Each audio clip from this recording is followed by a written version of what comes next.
Join our membership program to access over 100 membership videos intended to empower you and to promote freedom. Learn more about our membership at academyofIdeas.com/members. And the word courage should be reserved to characterize the man or woman who leaves the infantile sanctuary of the mass mind. In the privacy of our minds, many of us disagree with the ideologies, political agendas, and government mandates of our day. Yet in public, we comply. We do what we are told, say what is politically correct, and to justify our hypocrisy by telling ourselves that we are powerless to change society, and so we might as well blend in with the crowd. In this video, we explain why publicly conforming to what we privately disagree with makes us complicit in tyranny, and why each of us has far more power to influence society than we have been led to believe. In the 1950s, the social psychologist Solomon Asch conducted an experiment which demonstrated the degree to which individuals will reject what they think is true in order to conform to the majority. In the experiment, Asch showed a test subject 2 cards. On the first card was a single line, and on the second card were 3 lines, A, B, and C, with only line C being the same length as the line on the first card. Asch instructed the test subject to state which line on the second card was the same length as the line on the first card. However, before the test subject gave an answer, they witnessed 7 Confederates, or individuals who were in on the experiment, state that line B was the same length as the line on the first card. Rather than state the obvious truth, the test subjects gave the same wrong answer as the group 37% of the time. And of the 123 test subjects who took part in this experiment, 2/3 went along with the group at least once. Asch's experiment confirms what philosophers have been reiterating for thousands of years. For most human beings, conforming to what others say and do, no matter how objectively false or absurd, takes precedence over adapting to reality and discovering the truth. In reflecting on Asch's experiment, the psychologist Todd Rose explains, "We care about being in the numerical majority even when we don't necessarily care about the group, and even when the group opinion is merely an illusion. Acting on instinct, in social situations our brains don't actually bother to make the distinction between appearance and reality. Even in the absence of intentional pressure or incentives, we like to go along with what we think is the consensus because, quite simply, we're biologically wired to do so. Our inclination to go along with what we think is the consensus makes us vulnerable to propaganda and easily manipulated. For one of the primary ways that governments, corporations, and global institutions influence public opinion and shape mass behavior is by manufacturing illusions of consensus. They harness the power of the mainstream media and social media for the express purpose of making it seem as if the majority supports certain agendas, ideologies, and mandates. Slanted narratives, biased reports, rhetoric that appeals to emotion, misleading fact checks, outright lies, dubious opinion polls, and social bots are some of the weapons used in this subtle form of psychological warfare.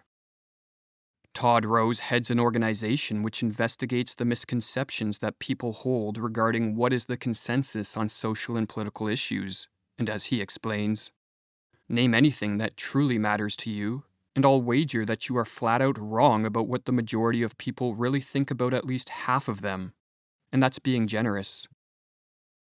These illusions of consensus lead many of us to censor our real opinions and to comply with socially destructive agendas and ideologies. Todd Rose references a study conducted in July of 2020 which revealed that nearly 2/3 of Americans are not comfortable voicing their political opinions in public. But to make matters worse, when others see us conforming in public, they assume that we agree with what we are conforming to, and this heightens their inclination to conform and opens the door for collective illusions to form and spread throughout society. Or as Todd Rose explains, collective illusions are social lies. They occur in situations where a majority of individuals in a group privately reject a particular opinion, but they go along with it because they incorrectly assume that most other people accept it. The result is a pernicious, self-fulfilling prophecy. By making blind and ultimately false assumptions about the opinions of those around us, and worrying that we are in the minority, we become more likely to perpetuate the very views we and others do not hold. Worse, because the very same people who disagree with the status quo are the ones enforcing it, it becomes all but impossible to dismantle the illusion. Collective illusions play a critical role in the rise and solidification of tyranny. To illustrate how this dynamic plays out and how it can be stopped, we can turn to the allegory of the greengrocer from Václav Havel's book, The Power of the Powerless. In communist Czechoslovakia, there was a man who sold fruit and vegetables in a corner store. Each morning he hung a government-endorsed sign in the window which read, "Workers of the world, unite." The greengrocer did not believe in the message of the sign. To him it was nothing more than cliché propaganda. After decades of harsh political oppression, it was clear to him that the government's alleged concern for the workers of the world was an ideological front to conceal their thirst for power. Yet even though the greengrocer knew that the sign was propaganda, each morning he hung the sign anyways, because that's what everyone else did. Government-endorsed signs hung in the window of every shop.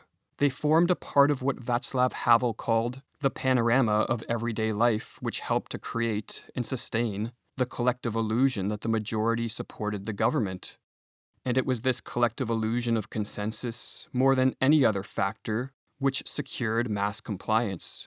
Or as Timothy Snyder explains in the introduction to The Power of the Powerless, the greengrocer hangs his sign not because he receives an order, but because he sees that others do likewise. Others, in turn, follow his example. The system is totalitarian not because some individual has total power, but because power is shared in conditions of total irresponsibility. Or as Havel explained, without the greengrocer's slogan, the office worker's slogan could not exist, and vice versa. By exhibiting their slogans, each compels the other to accept the rules of the game and to confirm thereby the power that requires the slogans in the first place. Quite simply, each helps the other to be obedient. In the totalitarian system, everyone in his or her own way is both a victim and a supporter of the system. One day, the greengrocer decided he was sick of supporting an authoritarian government, and so he stopped hanging the sign in his window. What is more, he stopped voting in what he considered to be farcical elections, stopped regurgitating government propaganda, and started to publicly express his real opinions. These seemingly simple acts initiated a remarkable ripple effect, for as Todd Rose writes, surprisingly, with amazing speed, the greengrocer began to gain support for the simple reason that everyone else in the city felt exactly the same way he did. Tired of living under oppression, the tailor and the baker and the office worker followed his lead. The moment the greengrocer stopped cooperating, he sent a signal to everyone else that they could do likewise. The story of the greengrocer is a personification allegory. He represents all the individuals in communist Czechoslovakia whose non-compliant actions helped destroy the collective illusion of consensus support, upon which the entire edifice of tyranny was built. The destruction of this collective illusion culminated in the Velvet Revolution, one of the only historical occurrences of a peaceful revolution which toppled an oppressive regime. How this revolution came to be, and how it achieved such profound political change in just 11 days, puzzles some historians. However, what is often overlooked is the fact that the seeds of this revolution were planted in the years prior by all the unsung heroes of Czechoslovakia whose behavior was patterned in accordance with the allegory of the greengrocer. Or as Václav Havel explained, by breaking the rules of the game of tyranny, the greengrocer disrupted the game. He exposed it as a mere game. He said that the emperor is naked, and because the emperor is in fact naked, something extremely dangerous happened. By his action, the greengrocer enabled everyone to peer behind the curtain. He showed everyone that it is possible to live within the truth. As highly social beings, what we say and do influences the people we encounter. And even minor displays of non-compliance and non-conformity have the power to ripple outward, and initiate a butterfly effect that changes society in dramatic ways. Hence why Alexander Solzhenitsyn stated that a single individual speaking the truth could bring down a tyranny, or as Henry Melville observed, "Our lives are connected by 1,000 invisible threads, and along these sympathetic fibers, our actions run as causes and return to us as results." Some of us, however, face economic, social, or physical repercussions for being too forthright in our beliefs. If the consequences of living fully in the truth are too severe, Rose recommends the strategy of sowing seeds of doubt in the minds of others, or as he explains. For example, you can say something like, "I haven't made up my mind yet," or, "On the one hand, I can see the value of X, but on the other." You can also suggest other options by saying things like, "I have a friend who," or "I read somewhere that." Doing this gives you plausible deniability while retaining your sense of control.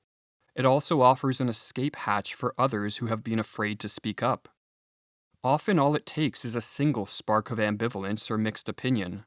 Once you crack open the door, others can gain the courage to follow. If, on the other hand, we adopt hypocrisy as a way of life and fully comply with political agendas, ideologies, and mandates which we do not agree with, then we will not only be a victim of the creeping tyranny that is suffocating our society, but also an active supporter. Referring to the government-endorsed lies which the majority of citizens in communist Czechoslovakia complied with, Václav Havel wrote, "Individuals need not believe all these mystifications, but they must behave as though they did, or they must at least tolerate them in silence, or get along well with those who work with them. For this reason, however, they must live within a lie. They need not accept the lie. It is enough for them to have accepted their life with it and in it. For by this very fact, individuals confirm the system, fulfill the system, make the system, are the system." Academy of Ideas is supported by individuals like you. Join our membership program to access over 100 membership videos intended to empower you and to promote freedom. Learn more about our membership at academyofideas.com/members.